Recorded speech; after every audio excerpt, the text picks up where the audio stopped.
네, 본격적으로 시작합니다. 특히 오늘 꼭 봐야 하는 뉴스 이알류부터 시작을 할게요. 함께할 나인원 의원님, 김충섭 의원님, 안녕하십니까? 안녕하세요. 네, 반갑습니다. 안녕하세요. 안녕하세요. 김충섭 의원님 시원하게 머리를 깎으셨네요. 제가 이발하고 오라니까 장이 좋아졌어요. 진짜요? 저 때문에 좋아진 거고 네. 만약 장이 나빠지면 삭발이라도 일단은 해야 될까 좀 걱정이 됩니다. 내가 머리를 잘라서 시작이 좋아진다면 나는 삭발까지 감행할 마음도 있다고 알겠습니다. 아 그렇게 하시면 안 되죠. 예, 고맙습니다. 자, 오늘의 주제 살펴볼까요? 화면 보시죠. 네, 무거스텐입니다. 앞서서 SK하이닉스에 대한 좋은 의견 내놨다고 했잖아요. 더 큰 틀에서는 한국 주식을 사라라는 보고서를 내놨습니다. 한국 주식 사라, 4분기 좋은 시점이다. 지금 약세장이 지속되고 있는데 가장 좋은 기회는 아시아 시장 가운데 한국과 대만 비중을 넓히는 것이라고 내놨습니다. 나인원 의원님, 네. 이렇게 무거스탠리에서 한국 주식에 대해서 이렇게 얘기를 하는 게 좀 흔한 일은 아니지 않습니까? 자, 일단 뭐 흔한 일은 아닌데 사실 그렇습니다. 저는 이제 금융권 리포트를 상당히 좀 많이 받아봅니다. 많이 보고 있고 더 나아가서 이제 해외 쪽 리포트 같은 경우에는 아무래도 어카운트가 있어야 되고 또 그에 따른 또 유료 비용을 또 지불해야지 볼 수 있다 보니까 정말 이미 오랫동안 지난 것들을 좀 종종 보는 경우가 있어요. 뭐 길면 3개월 지난 리포트, 한 달 지난 리포트를 좀 보는 경우가 있는데 네. 뭐 이런 말씀을 좀 드리면 좀 송구한 이야기지만 사실 적중도는 거의 다 예. 좋지 않은 경우가 너무나 많았습니다. 예. 좀 안타깝지만 그렇습니다. 자, 특히 일단 모건 스탠리 같은 경우에 이제 여러 가지 이야기를 했어요. 저도 이제 리포트를 그래서 좀 어렵게 썸머리 부분들만 좀 구해가지고 여러 가지 내용들을 좀 보았는데 결론은 이렇습니다. 일단은 그 가장 큰 슬로건이 캐칭 업 폴린 스타, 즉 말 그대로 우리나라 말로 의역하게 된다라면 떨어지는 칼날을 붙잡아라라는 말인데 과연 우리가 실제 투자를 함에 있어서 가만 보면은 종합주가지수가 2,700 또는 600, 400, 300 이렇게 이탈할 때마다 많은 분들이 2,300 이탈하면 내가 정말 큰 돈을 한번 저가에 쓸어 담아 봐야지. 2,600을 이탈하면 내가 큰 돈을 한번 저가에 쓸어 담아 봐야지. 했지만 막상 그 상황이 발생하니까 다들 새가슴이 되죠. 그 정도로 시장 상황이 정말 불강력적으로 돌발적으로 온갖 변수들에 의해서 방향성을 예측하기가 상당히 어려운 구간입니다. 저도 이곳의 전문가로서 또는 어드바이저로서 여러분들께 얼굴을 비추고 또 인사를 드리지만은 이런 부분들에 있어서 저도 인간적인 어떤 한계를 느낀다라는 점을 또 함께 말씀드리고 싶고요.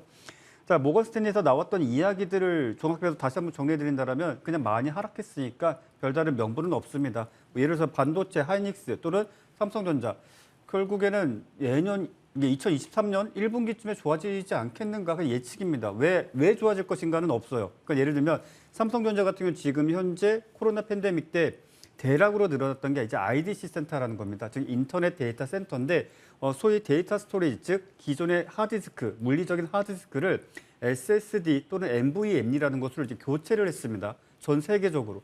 그러다 보니까 대표적으로 삼성전자와 하이닉스, 그 외 수많은 기업들이 그런 스토리지를 대량으로 생산을 했고 대량으로 공급을 했습니다. 그러다 보니까 하이닉스 같은 경우에는 사실상 SK가 역대 경영 활동 중에 있어서 가장 잘한 M&A다라는 이야기가 나올 정도였습니다. 하지만 지금은 그때 당시의 추세대로 지금까지 이어져 오다 보니까 재고량이 어마어마하게 쌓였습니다. 그래서 저도 조금 알아보니까 지금 현재 이 시점에도 오늘도 삼성전자에서는 반도체를 생산하고 있어요. 메모리 칩셋을. 재고량이 많은데. 그러니까 공장 가동은 멈출 수는 없고 새롭게 파운드리 쪽으로 생산할 만한 수주권은 없다 보니까 지금도 생산을 하고 있습니다. 다만 좀 아쉬운 것은 모건 스탠리가 이 부분에서 어떻게 얘기를 했냐면은 재고 처리를 소위 세일을 통해서 대량으로 정말 정리를 하지 않겠는가 뭐 그렇게 해서라도 이 어떤 상황을 또는 이 위기를 이 리스크를 좀 어느 정도 벗어나지 않겠는가라는 의견을 피력했습니다. 그런데 이 부분은 삼성전자가 되었든 SK 하이닉스가 되었든 그들이 선택할 문제지 뭐 모건 스탠리가 이래라 저래라 할 수 있는 부분들은 아니죠.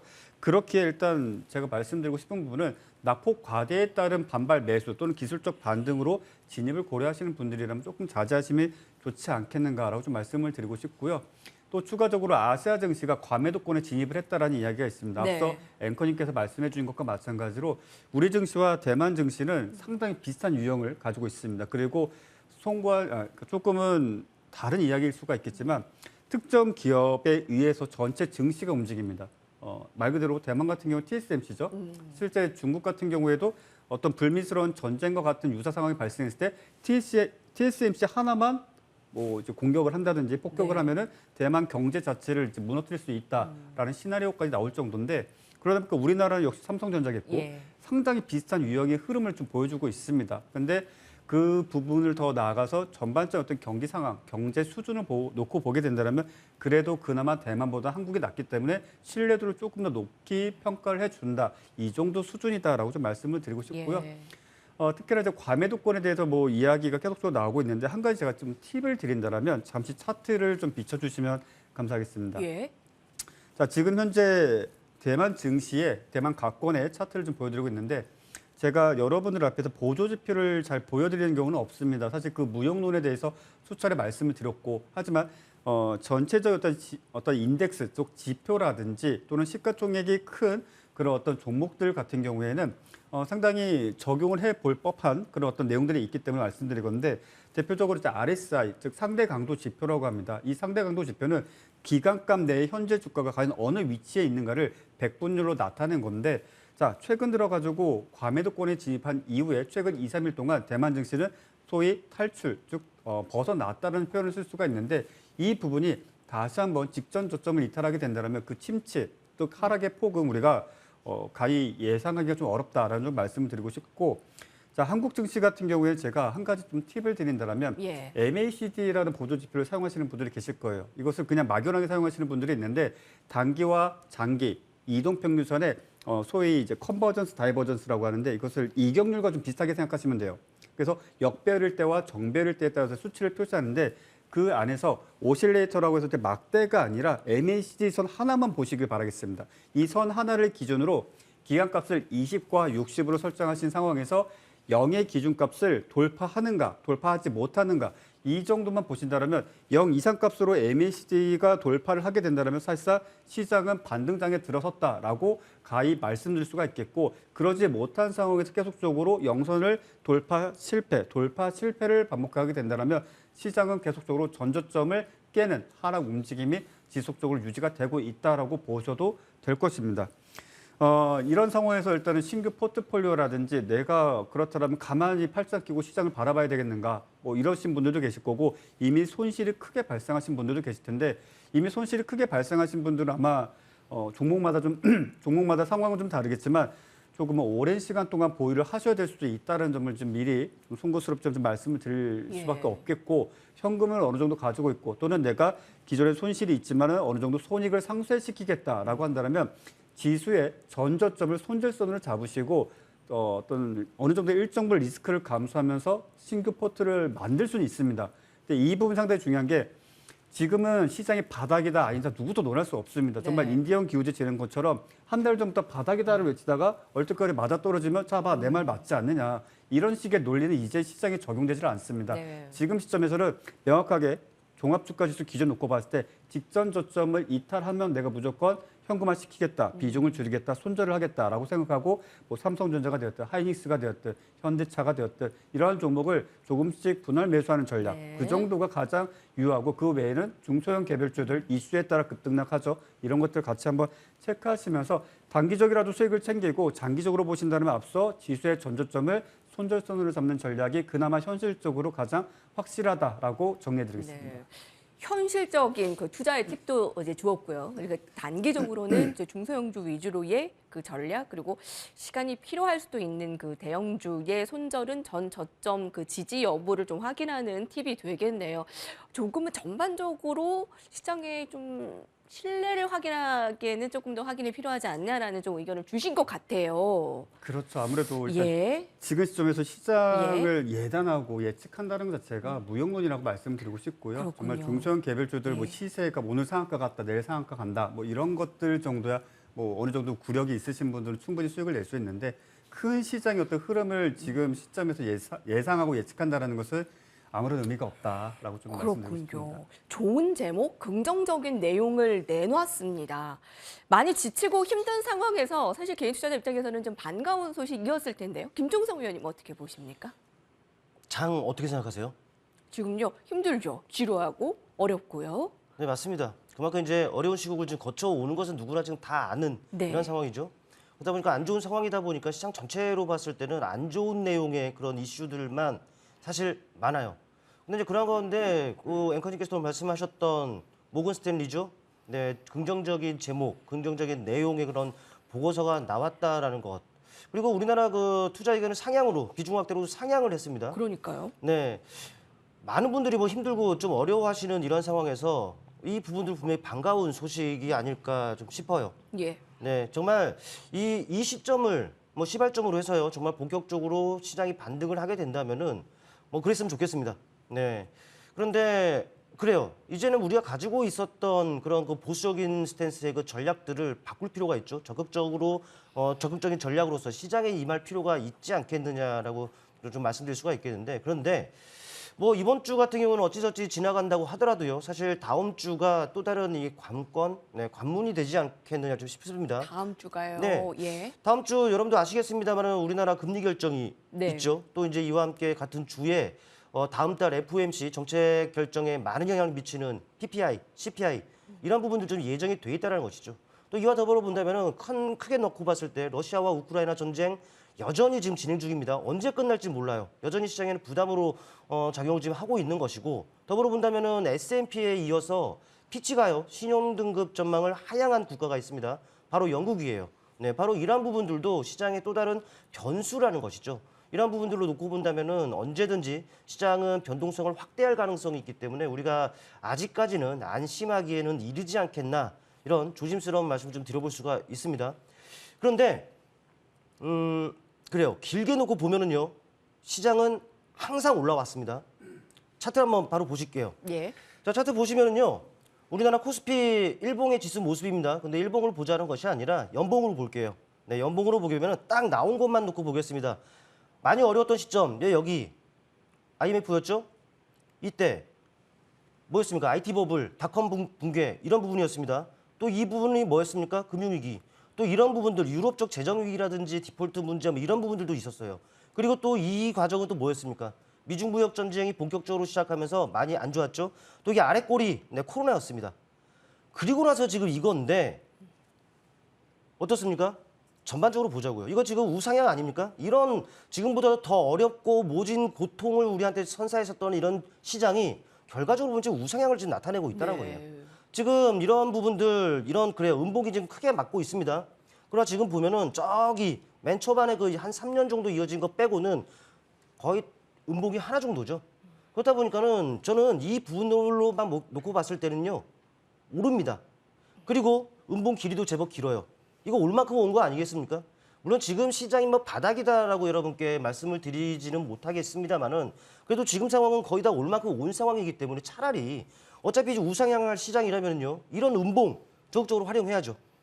무슨 말씀이냐면은 위기는 항상 기회라고 했잖아요. 네, 괜히 있는 말이 아닙니다. 차라리 이런 음봉 언제 온지는 잘 모르겠습니다만 올 만큼 왔다라는 말씀을 다시 한번 강조를 드리겠고 차라리 이제부터는 적극적으로 이제 저점 매수 이런 전략으로 가는 것이 여러분께는 향후 앞으로를 위해 더 유리할 것이다라는 말씀 드리겠습니다.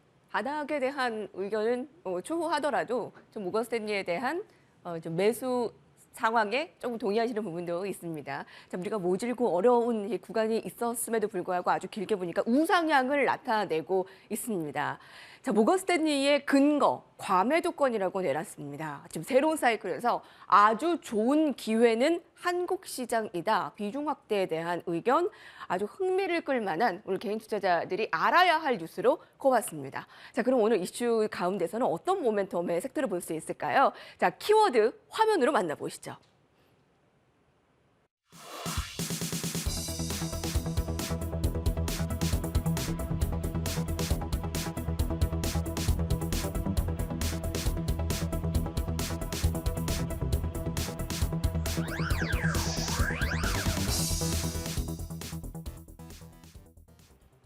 세계로 뻗어나가는 K바이오, 오늘 섹터로 꼽았습니다. 자, 오늘의 이슈 키워드. 사실 많은 바이오 제약주들이 전반적으로 뭐 크게 폭등을 했거나 하는 건 아닙니다. 근데 지금 베어마켓 약세장에서 틈틈이 이슈를 가지고 타는 게 제약바이오입니다. 자, 그런 의미를 좀 꼽아주셨을까요? 자, 나연원 위원님 어떤 점을 좀 주목하세요? 질문을 좀 드려도 될까요? 예. 네. 네. 예. 서해에는 예. 보물선이 있을까요? 있었으면 좋겠네요. 네. 자, 왜 이런 말씀 드렸냐면 2000년대에 서해에서 어떤 도자기 또는 어떤 금화 또는 어떤 무언가를 발견했을 시에는 정말 관련된 종목군들이 정말 100%, 200%, 300% 연이은 급등 또는 정말 점상을 정말 10번씩 막 보여줬던 때가 있었어요. 네. 제가 왜 말씀드리냐면은 사실 탈모약이라는 것은 인류의 어떤 지금 이제 보물섬 이해결의 같은. 영역이기도 하고 소위 이제 예. 우스갯소리로 정말 어떤 발견이라든지 발명을 하게 된다라면 정말 노벨 의학상을 휩쓸지 않겠는가라는 이야기가 나오죠. 자, 이거는 어디까지 효능 확인입니다. 정말 말 그대로 효능 확인이고 그 이름은 코나루스 세미데칸드러스라는 캄보디아 내에 있는 어떤 야생 식물에서 추출한 성분을 가지고 지금 현재 미국 FDA 승인을 받은 그 어떠한 탈모 예방제보다 조금 더 나은 결과를 보여줄 가능성이 크다라는 추측입니다. 이걸 가지고 새로운 어떤 의약품을 만든다든지 새로운 어떤 탈모 샴푸를 만든다든지 그 어떠한 결과도 없습니다. 사실 오랜 시간 동안 주식을 좀 해오신 분들은 이런 뉴스를 접할 때 시장에서 과연 종목이 어떻게 반응하는지를 다들 잘 아시리라 생각을 합니다. 자, 그냥 말 그대로 테마입니다. 테마로서 보셨으면 좋겠고 요즘 최근에 바이오 쪽 갑자기 하루 반등했다가 다시 또 밀리기도 하고 또 어떤 샤페론을 대표적으로 말씀을 드린다면 샤페론 IPO에 대한 어떤 기대감이 있었는데 정작 IPO를 실행하는 상황에서 인기도가 매우 떨어지고 청약률도 50%를 달성치 못하다 보니까 상당히 좀 관련된 종목이라고 해서 국전약품, 어종은 상당히 좀 좋지 않은 모습들을 보여줬는데 자금의 이동 속도가 빠릅니다. 즉 어떤 이슈가 있을 때 이쪽으로 수십억, 수백억의 자금이 쏠렸다가 이게 아니네, 좀 악재가 나왔네라고 한다면 그 모든 것들이 손익 여부를 떠나서 다 매도 물량으로 나오고 또 다른 테마, 다른 이슈로 또 옮겨 타는 그런 시장의 순환매가 상당히 좀 빨리 진행이 되고 있습니다. 자, 그런 부분들을 생각한다라면 바이오 제약분들에 대해서 우리가 정말 고집을 부린다든지 예. 또는 어떤 앞으로 좋은 추세 또는 어떤 섹터의 상승 이런 것들을 기대하는 거는 지금은 좀 시기상조다라고 좀 말씀을 드리고 싶고요. 정말 말 그대로 시장의 심리, 즉 광기에 의해서 몰리는 거래대금, 거래량, 상승률 이 세 가지를 좀 참고하시면서 단기 매매와 또는 때에 따라서 스윙, 더 나아가서 당일 상한가에 도달하거나 상한가를 유지해 줄 만한 추가적인 재료가 나왔을 때 상한가 매매를 해본다든지 이런 식의 공격적인 트레이딩 외에는 내가 어떤 장기적으로 끌고 가겠다. 어떤 기대 수익률을 내가 50%, 100%를 가져가겠다. 이런 투자를 조금 자제하셨으면 좋겠다. 그리고 그 외에 수많은 제약바이오 종목군들이 이제 슬슬 여러 가지 뉴스가 좀 나올 것 같아요. 저도 이게 뉴스를 좀 찾아보니까는 연구 중이다. 또는 임상 1상이 진행 중이다. 또는 예. 임상 3상이 예정이다. 라고 하는데 늘 말씀드리지만 우리나라 코스닥 기업 중에 바이오 제약 특히 임상 3상을 앞두었다고 하는 기업들은 시가총액이 1,000억 원 내외입니다. 근데 임상 3상 비용이 시가총액을 뛰어넘는 경우도 있어요. 할 수 없다는 얘기죠. 정말 말 그대로 3자 배정 해고 외부 자금을 수혈한다 할지라도 사실상 성공 가능성도 전체 상황을 볼 때 임상 1상이 100%라고 하면 임상 2상은 한 50%, 임상 3상은 10%가 채 되질 않습니다. 이 세 개의 단계를 과연 무사히 통과할 수 있을까? 거의 불확실하죠. 그러다 보니 이제 기술 수출하고 기술 수출도 실제 돈을 받지 못했지만 1조 원을 달성했다, 2조 원을 달성했다 하지만 주가는 그 이슈로 주가가 상승을 합니다만 결국 무너집니다. 철저히 단기적인 테마, 관점 그리고 수급에 따른 어떤 포지션을 얼마만큼 보유할지를 결정하시는 것이 가장 좋다라고 좀 말씀드리고 싶습니다. 제약바이오를 고집을 하지는 말자라는 거네요. 그러니까 말 그대로 그 틈틈이 이제 이슈를 타서 단기적인 테마로 접근을 하자라는 부분입니다. 눈에 띄는 특징 좀 있을까요? 자, 일단 코나루스. 네, 일단 이 물질을 발견한 분의 좀 관련된 어떤 자회사에 지분이 좀 얽혀 있다라는 이슈로 좀 반응을 하였습니다. 실질적으로 굳이 따지고 들어간다라면은 실제 효과가 있다 할지라도 피플바이오가 과연 어떤 수혜를 입을 것인가를 누군가 저에게 물어보면은 글쎄요라고는 사실 할 말이 없어요. 아마 다들 아실 거예요. 근데 뭐가 중요하냐면 지금은 약세장입니다. 약세장에서 어떤 재료가 또 명분이 있다라고 한다면 시장의 수급이 몰리고 내가 산 가격보다 더 비싸게 팔면 된다라는 생각으로 정말 말 그대로 투기적 광기가 발생을 합니다. 전형적인 그러한 종목이고요. 자, 지금 현재 시점에서는 일단 워낙에 오랜 시간 동안 하락 횡보를 거쳐 오다 보니까 매물대가 많습니다. 그래서 12,000원대 가격을 돌파해 주는 것이 매우 중요하겠고요. 12,000원대를 계속 돌파를 시도하다 밀리게 된다면 급작스러운 투매 가능성도 열어두셔야 될 것이고요. 예를 들어서 추가적인 어떤 야생식물의 어떤 효과 또는 어떤 임상 결과 또는 앞으로의 계획이 뉴스로 좀 나오게 된다면 순간적으로 12,000원대를 돌파할 수 있을 것입니다. 그런 어떤 모멘텀 트레이딩이 가능한 영역이다. 근데 어찌 본다면 순발력이 조금 떨어지시거나 예. 아니면 손실이어도 매도 못하시고 수익이어도 매도 못하시는 분들이 많습니다. 그러신 분들은 거래 대상에서 좀 제외하시는 게 좋겠다라고 좀 말씀드리고 싶습니다. 네, 쉽지 않은 구간일 수도 있겠습니다. 네, 접근일 수도 있겠습니다. 자, 개별 모멘텀으로 한번 접근해 볼까? 김충석 위원님은 어떻게 좀 잘 좀 이용을 하면 좋을까요? 제약바이오주를요? 일단 뭐 저 같은 경우에는 이슈가 그냥 이슈가 아니라 한번 반짝이고 말아버릴 이슈가 아니라 지속되고 있는 그런 이슈라면은 또 지속될 가능성이 있는 이슈라면은 저는 적극적으로 매매에 활용합니다. 그 안에서 팁을 얻으려고 하는데 근데 개인적으로 저는 사실 제약바이오는 왜 이렇게 잘 손이 안 나가는지 모르겠습니다. 그래도 좀 비슷한 의견이신 것 같아요. 네. 그러면 전반적으로는요? 일단 뭐 제가 그렇다라는 거니까 여러분들 뭐 참고를 하셨으면 좋겠고 일단 근데 이 지속 그래요 이슈가 지금 지속되고 있습니다. 네, 섹터 자체 이 제약바이오 섹터 자체도 그렇고 또 개별 종목들의 이슈도 그렇고 이런 부분들이 자주 나오고 있다는 부분들에 우리는 좀 힌트를 좀 얻어야 되지 않겠느냐 좀 싶습니다.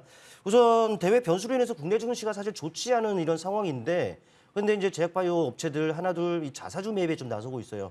이런 부분들은 사실 이 주가 부양의 그런 모멘텀으로 사실 작용하지는 않습니다. 그런데 이 기업의 또 신뢰도를 높이는 부분들 아니겠습니까? 또 섹터 자체의 그 신뢰도를 높여지는 이런 부분들이기 때문에 지금 좀 긍정적인 부분이라고 할 수가 있겠고요. 또 무엇보다도 좀 모멘텀으로 작용할 수 있는 부분들이 바로 이벤트가 있다는 것이죠.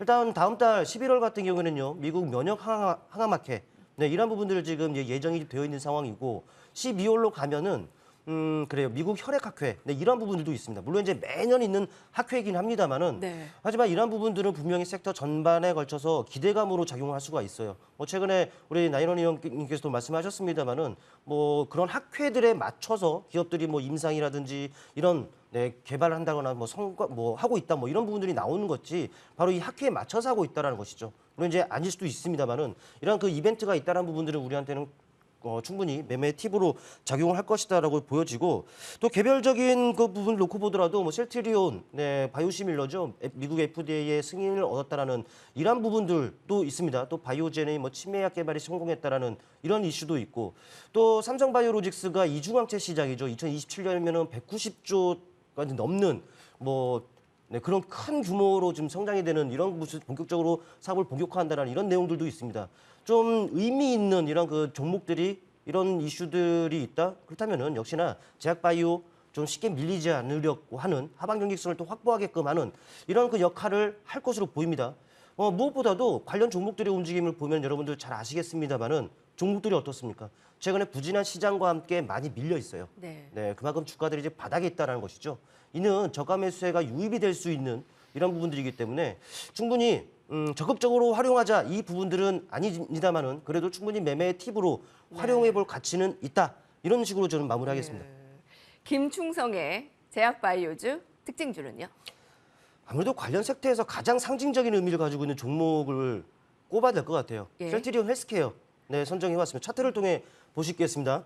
차트를 통해 보실게요. 보시면은 바로 전반적으로 바닥에 있습니다. 물론 이제 지난 5월이죠. 5월 바닥권에 비해서 지금 올라와 있기 때문에 무슨 바닥이냐 이렇게 말씀하실 수가 있겠습니다만은 하지만 어떻습니까? 이렇게 놓고 보면 또 말이 다르죠. 주가가 여기서부터 여기까지 지금 내려왔다는 것이죠. 이제 고개를 들고 있는 상황이고 또 메이저로 하여금 수급적인 부분들 괜찮습니다. 뭐 연기금이라든지 투신이라든지 기타 다른 기관권으로도 매수세가 확산이 되고 있다는 것이죠. 심리적인 안정을 줄 수 있는 부분들이기 때문에 제약바이오 쪽에서는 그래도 이 셀트리온 헬스케어 아마 상당히 의미가 있는 종목이기 때문에 이 종목이 본격적으로 턴어라운드 하는지 이 부분들을 한번 체크해 보시길 바라겠습니다. 셀트리온 헬스케어까지 살펴봤습니다. 제약바이오주는 사실 저희 단도직입의 두 분 또 그 외에 최명성 의원이 그 제약바이오의 또 특징 그 트레이딩 관점에서 또 보는 경향이 있었는데 한번 자주 좀 참고를 해보시면 될 것 같아요. 그 매력별로. 자, 이슈 키워드까지 알아봤고요. 이제 자리를 옮겨서 이해가도록 하겠습니다.